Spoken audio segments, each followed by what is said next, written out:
Hello, everyone. Welcome back to Inside the Vault, a Carolina Panthers podcast. I am your host, Ryan Smith, and tonight it's going to be just me doing a recap of the Panthers' loss at New England, 42-13. To be honest, everyone, I meant to come on here and do recap, win or lose, over the first 3 weeks of the season, and I'll just be honest with you guys, it just didn't. I just didn't have the bandwidth and the time to do it. A lot going on besides this podcast platform that you're hearing me on. So I do apologize regarding that for the first 3 weeks, but I'm going to be trying my very best to do a recap for every single game, not just the preview that I'll be bringing you as well with week 5. Tomorrow, I'll be recording our preview for the Miami Carolina game coming up on Sunday afternoon.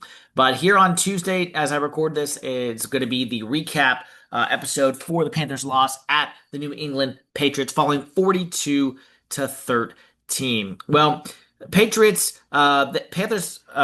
Panthers overcame. Really, the first drive was great. The scripted drive was great. They went in for a touchdown. Tommy Tremble back in the end zone, 6-0. Ryan Fitzgerald with his first miss of the season, extra point off the upright. Obviously, that happens. You hate to see it, but it happens. But then the New England Patriots, 42 unanswered points. This was done specifically by an 87-yard punt return by Marcus Jones, who set a franchise record with 167 return yards. Special teams went from absolutely golden against the Atlanta Falcons a week ago to just downright pathetic and dreadful against the New England Patriots. Hard film to watch for our guys this week. Drake May in this game, 203 yards passing, 2 touchdowns to Hunter Henry and Matt Collins, respectively. He also added a rushing touchdown of his own as well. Stephon Diggs, over 100 receiving yards as a New England Patriot. Trevion Diggs, Antonio Gibson also finding the end zone as well on the ground. So the Panthers continue to struggle. We are starting up at 1-3. The defense, let's be honest, I'm going to call it inconsistent. The offense, sputtering. You can also say it's also inconsistent. Special teams, I'm not going to blame them that much. It's one game, yes, week 4, very bad. But overall, they've been a bright spot this season for the most part. I think the fan base is growing impatient. And really, it's the play calling. It's the decision making, specifically under Bryce Young and Dave Canales. I've heard it said a couple times this week, oil and water. Canales and Bryce are like oil and water. Oil and water obviously do not mix. They do not mix. But what is causing this? Because is it Dave Canales' offensive scheme that is not being opened up enough in order to maximize Bryce's potential? Or is Dave Canales putting Bryce in the position to succeed and Bryce is not able to do it on a consistent basis? We all know with Ejiro Evero on the defensive side of the ball, last year was the worst defensive output in franchise history, allowing the most yards and points. And this year, there is a more flashes of talent. You've got principally Umumi Allen and Nick Scorton, two guys who I think you should be playing a lot more. Nick Lathan Ransom at safety as well. Nick Scott needs to get up out of there sooner the better. But they're the ones making on the defensive side of the ball. I think it's going to be fine. DJ Wonnum, Patrick Jones have been great additions to this team. They're going to continue to lead those rookies as they continue to get more playing time throughout the season. The defense, I think, from a veteran perspective, is going to be okay. But we all know the weaknesses on this team. Let's not shy away from that. For the defense side of the ball, it's definitely linebacker. It is also defensive in depth. We saw today, Panthers, recording this on Tuesday, as I said earlier, DJ Johnson, third round pick, number 80th overall from 2023, has been cut. So he is moved on. Davion Campbell, the wide receiver who got injured on special teams, also was cut today as well with a hamstring injury. So that leaves just 2 people from the 2023 Bryce's draft class that saw Bryce Young draft number 1 overall and Chandler Zavala as well, offensive line. That's it. Gone, Jonathan Mingo. Gone, Jimmy Robinson. Gone, DJ Johnson. I'm sure I'm missing others. Just a dreadful draft class by the Carolina Panthers. But Bryce Young and Chandler Zavala still holding on right now here in Carolina from that draft class. I'm not going to go through the box score. You guys can read all that. I'm not going to waste your time with that. But Really, at the end of the day, if you look at all the basic stats and the box score, at the end of the day, Panthers outgained the Patriots in first downs, yards, total drives, passing. Was only a 6 yard differential, even though the Patriots won that one. In rushing, and had less penalties and didn't turn over the ball and had time of possession by 11 minutes. This was the inverse of the Falcons game last week, where we were the Falcons, the Patriots were the Panthers. That's exactly what this was. And special teams lost the Falcons the game last week, along with the pick six by Penix. And for the Panthers, this week, special teams lost them the game too. I would also say aggressiveness in fourth down territory, deep into New England territory, the 35 and 40-yard line, thereabouts. The Panthers either need to be trying a long field goal or they need to be a better third down play to get a more manageable fourth down. And that just didn't happen. There were multiple scoring drives, four to be exact, in Patriots territory in that 35-45 yard line of New England territory where Canales just chose to punt or he missed a long field goal by Ryan Fitzgerald, 55-yarder that was no good, not even close. And they came away with nothing. And I think had that first punt return not been returned for a touchdown and just covered like we've done all season, I think we're talking about a very different ballgame. Maybe not, but that's just my thoughts. I think we are talking about a different ballgame because that punt return was what sparked the Patriots in that victory. So, coming up, the Miami Dolphins, the New York Jets, and the Dallas Cowboys, not in the right order. I think Dallas is first. Those are three winnable games. Very, very winnable games. Now you're saying, Ryan, we've got to let's start with the Dolphins. Can we beat the Dolphins? I think the Dolphins are a very winnable game, was the Patriots game. But we'll see what happens on Sunday against the Dolphins. I'll be doing the Dolphins preview tomorrow. But yes, I think it's winnable, even especially without Tyreek Hill, who unfortunately had a knee dislocation, tore a bunch of ligaments. He'll be out for the whole season, obviously. My prayers and best wishes to him as he continues to recover. He had surgery today to repair that ligament damage, and so he'll be hopefully ready to roll for the Dolphins in 2026. But keeping on with Carolina, on the offensive side of the ball, what is our weakness? I would say our weakness on the offensive side of the ball right now, it's still receiver because tight end, people can talk about Tommy Trimble not being the flashiest guy, Jatavian Sanders taking another step this year. Yeah, there's no Greg Olsen there, obviously, but the tight end room is fine. The offensive line brought their back 9 players from last year. That doesn't normally happen ever in the NFL. And so they're deep and they're able to sustain losses like Robert Hunt, like an Austin Corbett. I think Cade Mays is holding down the fort at center. And I think Brady Christensen is going to get the start this week for right guard. And honestly, I hope Brady shines there for the rest of the season. Absolutely. Because I think he should have been a starter immediately once Robert Hunt went down. But, that's for another time. Running back, Chuba, a good, not great running back, but very good, serviceable. Rico Dowdle, another 1,000-yard rusher coming to the Panthers. I think he's also serviceable. Did a great job in Dallas last year. North Carolina product, went to ECU. And then in 2026, don't forget the Panthers are going to bring back Jonathan Brooks, who will be coming off his ACL tear in 2026. I think he's going to be a nice pairing with Chuba in the backfield. And then don't forget about Trevor Etienne, who the rookie was from the fourth round in the draft from the University of Georgia/Florida.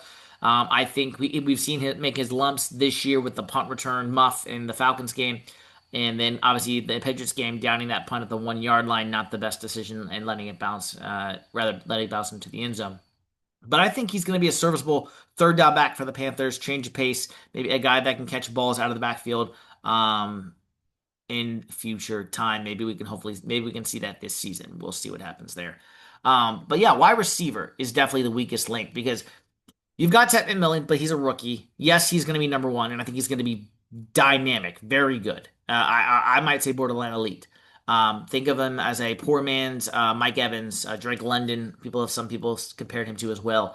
And Xavier Legette, he's got to step up. Can he be a number 2 receiver for the Carolina Panthers after being a first-round pick last year? I think he's going to return this week from the hamstring, and we'll see what happens starting in Game 5 against the Dolphins. Jalen Coker absolutely is going to be our number 3, maybe even number 2 receiver this year after he comes back from IR. I'm very excited about his potential and his development. Hunter Renfro, we signed him for the rest of this year, essentially a 1 year deal. Um, what does he look like? Really coming off the first year that he's played after sitting out last year with the colitis illness. What does he look like down the stretch this year? Do the Panthers think about bringing him back next year? We'll see what happens there. But I think those four right there is a good nucleus to have. But they're unproven at the end of the day. And that's what makes this, my opinion, the most logical group as a weakness right now. And then Jimmy Horde Jr., who will be getting his first start this week against the Dolphins, a 6th round pick from Colorado in this past year's draft, also an unproven guy. So this receiver, so that's five right there. David Moore, Bryson Tremaine, the other two, I believe, on the roster. Moore is out with a chest or elbow injury, rather, week to week. Bryce Tremaine, he's a dependable guy on special teams, and we saw him make a couple of catches so far this year. But a guy that you hope not to rely on too much when the bullets start to really fly and the season gets past the quarter mark. So those are kind of my weaknesses so far on this team. We all know what that is. But let's get more into what separates the Panthers. Why are we consistent and are consistently inconsistent is how I like to say this. Well, the scripted drives, as you know, 15 to 20 plays, or we may not know, 15 to 20 plays a game is what they call scripted drives. The Panthers have seemed to do a pretty good job on scoring on those scripted drives, or if not, getting some type of points, or driving deep into opponent's territory, even if they don't get any points. And so they look competent with that scripted drive. After that scripted drive is over, teams start to adjust. They see what you're doing on the scripted drives, what you want to do throughout the game. Obviously, teams adjust, so on and so forth throughout the game. But where those adjustments are happening is not where the Panthers are excelling right now. Because Chuba Hubbard, I want to say 15 carries before halftime. Um, he's got to have a lot more than that. Rico Dowdle, I understand with the calf injury for Chuba, you gotta can feed Chuba. He's a power runner who gets better as the game goes on. I like Rico Dowdle, change of pace every once in a while, but not as much as we've seen him lately. Um, and then when it comes to the adjustments, I mean that, and that's just one, being more aggressive with Chuba with his snap count. But Canales, open the playbook. I mean, let's see Bryce go down the field a little bit more. Let's see him use his weapons at his disposal. I think, and like I said earlier, is it that simple? No, but Bryce also. Maybe Canales is also putting in position to make plays. I've seen the plays. Kurt Warner, Hall of Famer, has even commented that he likes the concepts that Carolina's running. Like the plays are there, but and Bryce will put a nice ball on the receivers, and sometimes the receivers just drop it, or there's a penalty, or it's a lack of just execution, as Dave Canales likes to call it. We need to have a little bit more of a cohesion between Bryce Young and Dave Canales because as I made the example in the reference earlier, right now they're like oil and water, and oil and water do not mix. So what is the answer? The answer is I think Bryce needs to throughout the week tell Dave, here's what I'm doing, what I like to run, here's what I do well, and here's what I would like to see us run.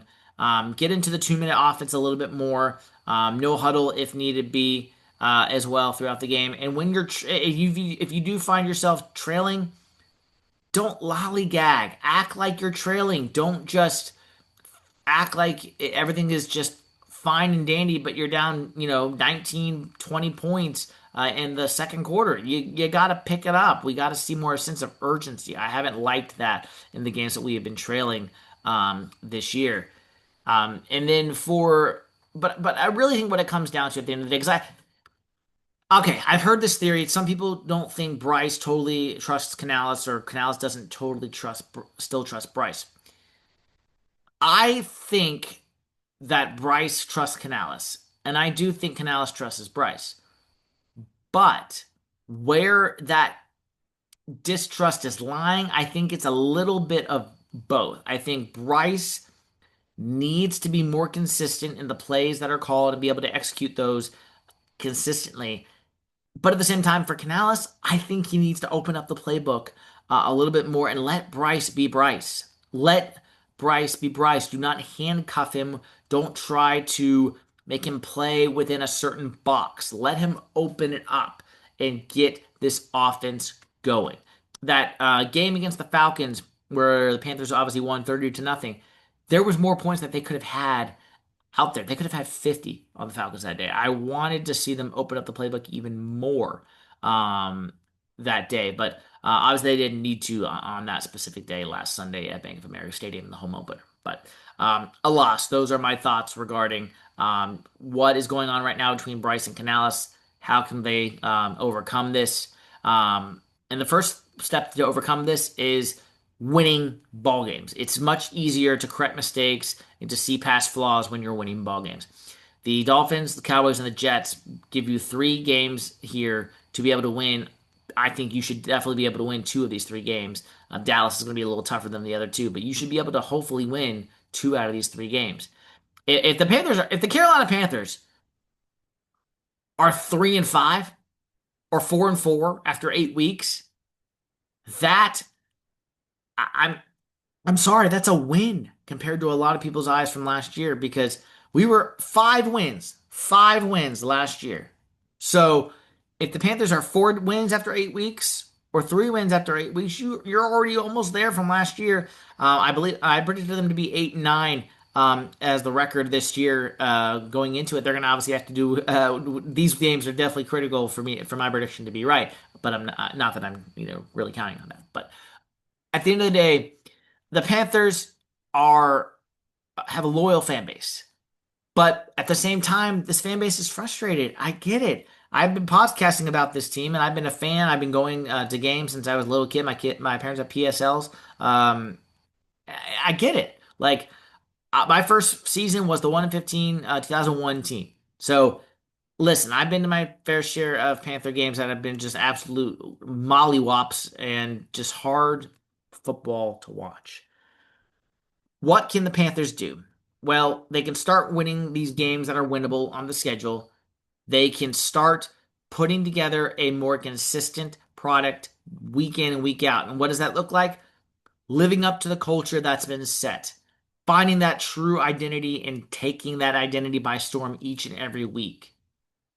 Don't commit penalties, limit the turnovers, and treat every opponent the same way. Don't look up to an opponent that you're going to overplay and overcompensate. Don't look down to an opponent think you're this is a layup and you're just going to go out there and win because the ball got tossed your way. Because this is the NFL. Anything can absolutely happen. Anything can happen. All right, so there we go. Let's continue to look at the roster and the veterans in this roster before I wrap it up here. And again, we'll be back tomorrow with the Dolphins Panthers preview with the with our Dolphins content creator coming out tomorrow here on Inside the Vault. Um, but let's get back to DJ Johnson, who was released today in a mitigated disaster. Scott Fitterer's final draft class for the Carolina Panthers continues to haunt Dan Morgan in this regime. The pressure is on for Bryce to prove he's not part of the problem. And let's be honest, Bryce got put into an impossible situation. The article on The Athletic today, I believe by Jeff Howe, talks about how the Panthers. Listen, I get it. The Panthers want uh, not as he calls it a sense of desperation, but yes, I think they want to make it work with Young specifically because of what they gave up to get him. That's all well and good. But investing in the offensive line, using back-to-back first-round picks on wide receivers. Canales has done nice work with Baker Mayfield, with Russell Wilson, with Geno Smith. Young needs to have enough runway to attempt to turn this thing around. And the Panthers really do, as he says, deserve to see this through with Young all the way. But here's what I think people are misunderstanding. Okay. When Panthers traded DJ Moore in picks for Bryce Young. That was back in the 2022 uh, off season. And we select Bryce Young, 23rd overall pick, 2023 number one overall pick. That pick becomes 2024 overall pick that we gave the Chicago Bears because we were so awful. That becomes Caleb Williams instead of a defensive player that we could have used or another offensive weapon for Bryce. And then there were other picks as well that were used in that trade that have now obviously come to fruition. So that trade is obviously over. But here's what I'm trying to say with this. We lost draft picks from that trade. That is depth that is not on this roster. The 2023 draft class, the 2022 draft class, the 2021 draft class. Heck, 2020. So 2021, 22, and 23.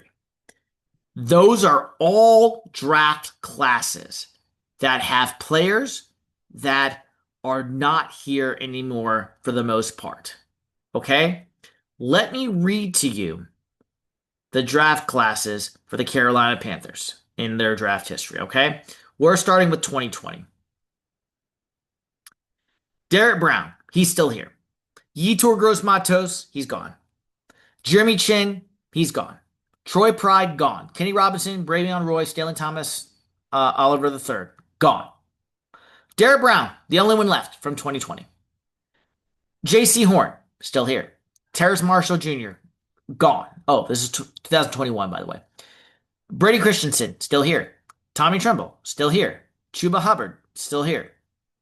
Davion Nixon, gone. Keith Taylor, gone. Deontay Brown, gone. Chai Smith, gone. Thomas Fletcher, gone. Still can't believe Fletcher was a pick. And then Phil Hoskins, gone. So that leaves 4 players out of the 4 players out of that draft class from 2021. Just 4 out of the 11 picks.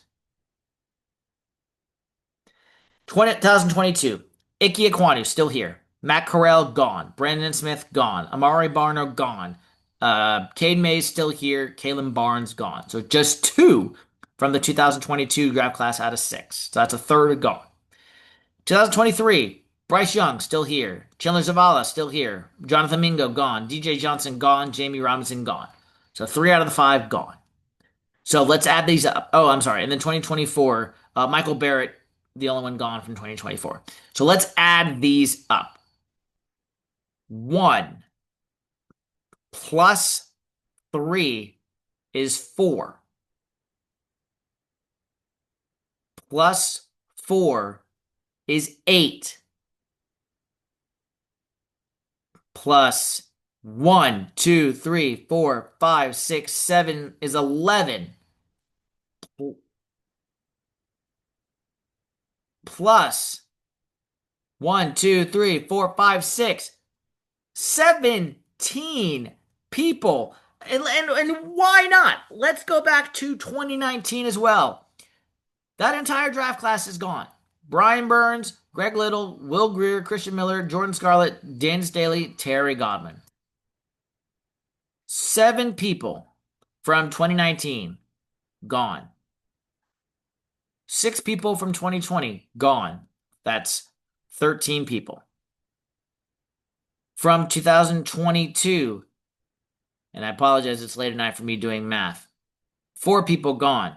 2023, 3 people gone. So that is a lot of draft picks that would have been depth on this roster that the Panthers have lost. Okay? That is depth that would have been on this roster that is not here. So when we say we're lacking depth on the defensive side of the ball, when we're lacking depth at certain positions on offense, that's true. And that's thanks to our previous regimes that did not put the Panthers in a good place to succeed. Like it or love it, that is where we are. So that's one side of the coin, is the lack of depth and talent issue at certain positions of the ball, on certain positions on both sides of the ball. That's one specific issue. The other side of the coin is the some fans are okay. Some fans are saying, okay, I can rock with that. I mean, we understand that. But Bryce Young needs to prove that he can lead the Panthers in chaos and that he can, he doesn't have to be Cam Newton or Josh Allen or Lamar. We know he's not going to be that. But can he be someone who can win with not the best talent around him? I don't know if that's possible, guys. Like modern day Alabama, where he went to high school and college respectively, he had loads of talent around him. The Bryce's rookie year, he was dealing with a bunch of nothing. They traded away DJ Moore to get him. 2024, he had better weapons. And then 2025, this year, you could argue his running back and tight end room is solid. Okay? But receiver still leaves a lot to be desired. Thielen was traded away. Coker on IR. Leggett has not lived up to his first round billing yet. McMillan is a rookie. Horn is a rookie who hasn't played yet. There is not a speed element in this offense that scares you to take the top of the defense. Jimmy Horn is going to hopefully provide some of that this week. But when teams take Ted McMillan away as the first read, again, Chuba Hubbard, a good running back, not great. Tight end rooms, there's no Greg Olsen there. So the offensive line is good, is very, very solid. But what are we doing here? Like, are we expecting Bryce Young to come out with he doesn't have Steve Smith on one side, Nassim Muhammad on the other side, Greg Olsen at tight end, and then let's throw in DJ Moore as the third receiver. He doesn't have that. He doesn't have that. And so I think people need to pump the brakes when it comes like, oh, Bryce just needs to show that he can lift the talent around him and be the number one pick. Well, yes, he was the number one pick, but that doesn't mean he can't. Not every number one pick is created equal, right? Jared Goff on another team. Alex Smith was on multiple teams. And I'm not saying Bryce is going to be on another team. What I'm trying to Baker Mayfield on another team. What I'm trying to say is you've got to give Bryce time. Okay? I compare Trevor Lawrence's rookie year to Bryce's rookie year. Okay? Let's throw that out. This is really Bryce's second year, if we're being honest. This is really his second year. And so that's why I think here's my conclusion here. The Carolina Panthers will never tell you this out loud, but this is Ryan's thinking, and a lot of people, I think, have said this in the past, and they agree with this theory. The Panthers' 2026 season, next year, is when the Panthers are really trying to take a step to contend for the NFC South. That will be Bryce's fourth year overall, but third, in my opinion, really, as a Carolina Panther. No matter how many games the Panthers win this year, yes, do I think there's a certain threshold that the Panthers need to show this year to definitely bring back Bryce as the guy next year? Yes. I think they need to win at least 5-6 games at the bare minimum. Obviously, more would be great. But I think the Panthers need one more offseason where they can shore up the linebacker room, the defensive line depth, one more draft, and then fill in the necessary holes that are not as big on the opposite side of the ball as well. And then I think in 2026, the Panthers will be able to present a better picture to go for the NFC South crown to try to take off the head of the snake of the Tampa Bay Bucks. Now, that's not to say that the Panthers aren't going to try to win as many games as possible, because yes, they want to win as many games as possible this year. We saw Washington do that last year with their rookie quarterback. They were obviously ahead of schedule. So that's what I think the plan is ultimately for 2026. But they're going to do their darndest to establish that identity and culture this year to try to win as many games in 2025, and for Bryce to take another step. And again, I predicted 8 wins at the beginning of this year, and I think that's it still is possible. You've got two games against New Orleans. Hopefully they split against Tampa. Atlanta, you've already beat them once. You've got winnable games like the Jets, the Dolphins, the Cowboys, the Seahawks, the Saints twice, as I said. Rams, Bills, Packers, obviously those are going to be tough games. But you've got winnable games on this schedule, guys. You've got winnable games on this schedule. And so that is where I'm at here with the Carolina Panthers. New England Patriots recap and kind of just state of the roster and kind of taking a temperature on our fan base. We need to just chill out. We're 1-3. Hopefully the Panthers can be 2-3 by this end of this Sunday. And again, 2026. I know that's not what people want to hear, but I think that is realistically where they're going to be going for this division in a more stable manner. But again, guys, you can't replicate draft picks that are missed. You can't. You have to hit on your draft picks, and when you don't hit on them, it hurts. There's no lack of there's a lack of depth. And then the free agency additions that you bring in can help. Yes, Turk Wharton, Bobby Brown, Robert Hunt, Damian Lewis, all great additions. But you've also got to hit on the draft picks. And that's where Scott Fitterer, Frank Reich, Matt Rule, etc. have failed in this organization and has put the Panthers behind the eight ball to where they're at right now. Well, we will be back tomorrow here on Inside the Vault for a Miami Dolphins versus Carolina Panthers preview, 1 o'clock on Sunday at Bank of America Stadium. Please do me a favor, rate, review, and subscribe wherever you get your podcast. Let me know what you guys want me to talk about. Let me know how I'm doing. You can find it wherever you get your podcast. YouTube.com/Tobacco Radio is the YouTube version of this podcast. And again, subscribe, review, and love to hear what you guys think in the comments. You can message me. My DMs are open on Twitter, on Instagram, Facebook, wherever. Love to hear some feedback from you guys. Thank you so much for listening. Thank you so much for following this team with me and being fans, as I am, of this Carolina Panthers team. It's hard, guys. It's hard. But we will continue to make it through together, and we will continue to cheer on our team like we always do. That'll be it for this episode of Inside the Vault, episode number 84, a Carolina Panthers podcast, and we will see you next time as I'll be previewing, like I said, Dolphins Panthers coming up in the next day or so.